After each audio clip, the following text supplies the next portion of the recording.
aside from this main function, you might even forget to use many of those parentheses, many of those curly braces. So we need to discuss about these statements.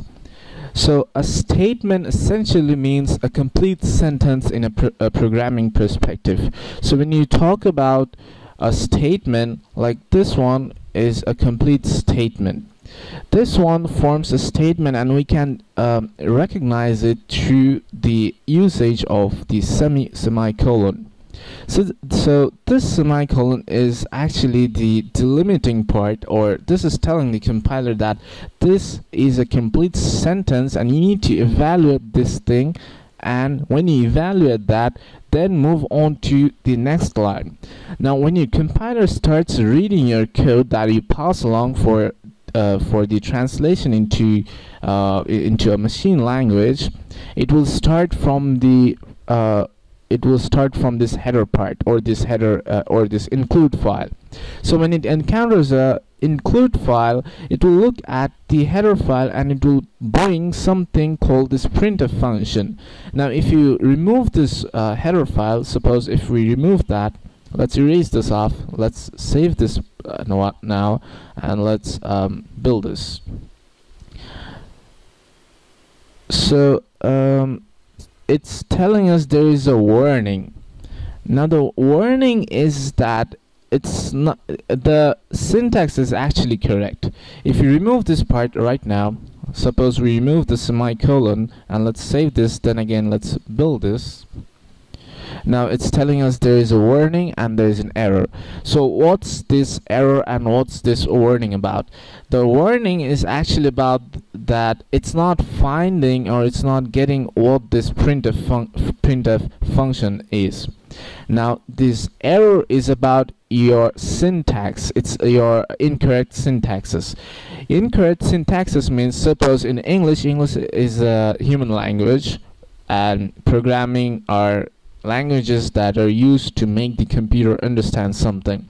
So both of them are language. In English, suppose if you do not provide a full stop at the end of a complete sentence, then if a reader is reading your text, he might get confused that what are you trying to say? I mean, where is the end of that sentence? What are you trying to mean by that entire thing?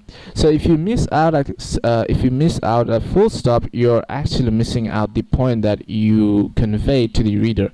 You're telling the reader that you need to read along, you need to read continuously without a break. So the full stop is essentially a delimiting part. So it's telling the reader that you need to stop here. So this is the complete sentence. It has its own meaning, it has its own context. So like that in C programming, we do have that semicolon. If you do not provide that semicolon, then the compiler will read this entire thing after this printf function as one complete statement or one complete sentence in programming. So this cannot be a complete sentence, because you can only provide an ending curly brace for your function or for your loops. We'll be looking at loops at a later chapter. But when we form a statement, this entire thing is not exactly a statement. This is a block. This is a body that forms the functionality, that defines the functionality for the main function that's responsible for running your program. Now inside that block, you can consider this block as a complete paragraph. In English, in a paragraph you have multiple sentences. A paragraph can constitute of like, it can have like 10 sentences, it can even have 20 sentences, it can even have 5 sentences.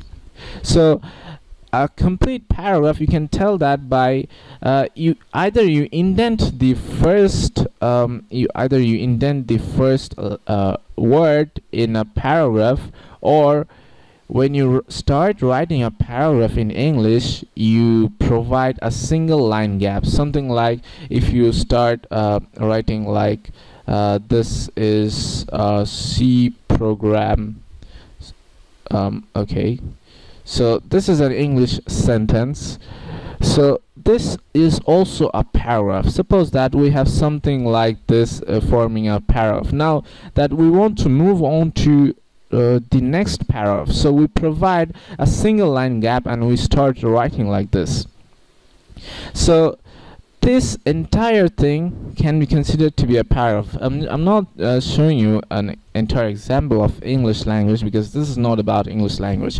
This is just an analogy to explain how we can consider this entire block to be similar to that of an English paragraph. So this entire block is defining a body. It's defining a paragraph for this function. It's defining what are the actions that this function can perform. Like consider this to be a human being. Let's consider this this main function to be a human being. So a human being can walk, a human being can talk, a human being can run, a human being can move, he can do exercises, he can do a lot of other stuff. So a human being, he can choose to do some other actions. We are talking about actions in here. Now if we consider this to be a human being, then this part is defining what are the actions that this human being can do. So inside that action we are individually defining what are the actions, and when we finish defining a single action we provide a semicolon, and we provide that to tell the compiler that this single statement is an individual and distinct action that will be performed individually. But if we provide some other actions, like if we provide another printf function, and in that we write something like this is about learning C programming language, and then we provide the semicolon. Now this is an individual statement. This is a complete statement, or this is a complete sentence. This is also a complete statement. Now I'm using the word sentence to make it easier for you to understand. In programming's perspective, you use the term statement to define a single complete or a single sentence inside the fundamentals of programming.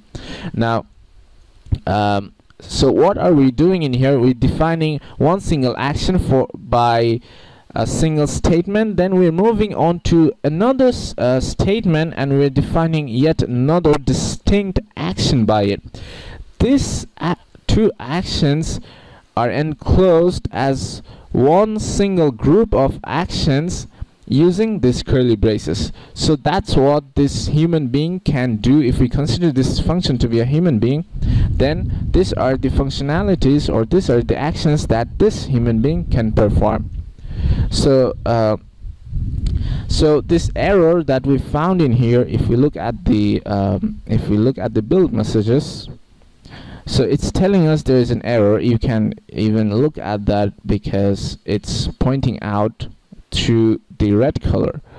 So it's telling us it expected on line 4, it expected a semicolon before this ending curly brace, and build failed because it could not compile. The compiler could not compile because we did not complete the statement. Now if we save this and we build this again, this time there's no error. It has it has a warning for us. It's on line 4. It's telling us what is this printf function, because the main difference between a syntax error and a semantic error is that in a syntax error it's like you forget to provide the full stop in your paragraph. It's like you forget to provide the comma inside your English sentence. It's also like you forget to if you make a spelling mistake when you write a word.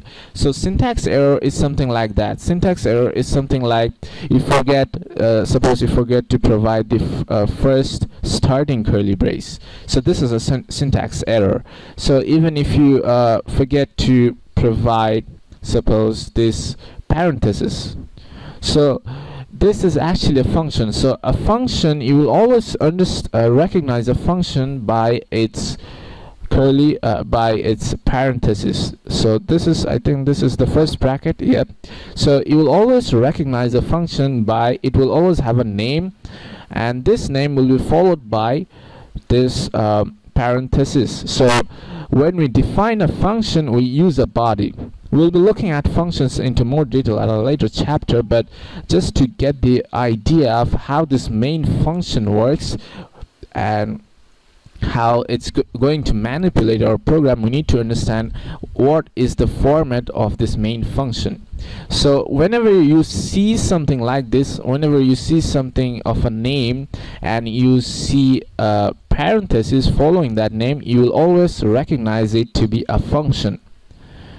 So inside this function, it also has something called a printf. Now this printf is essentially another function, another library function perhaps.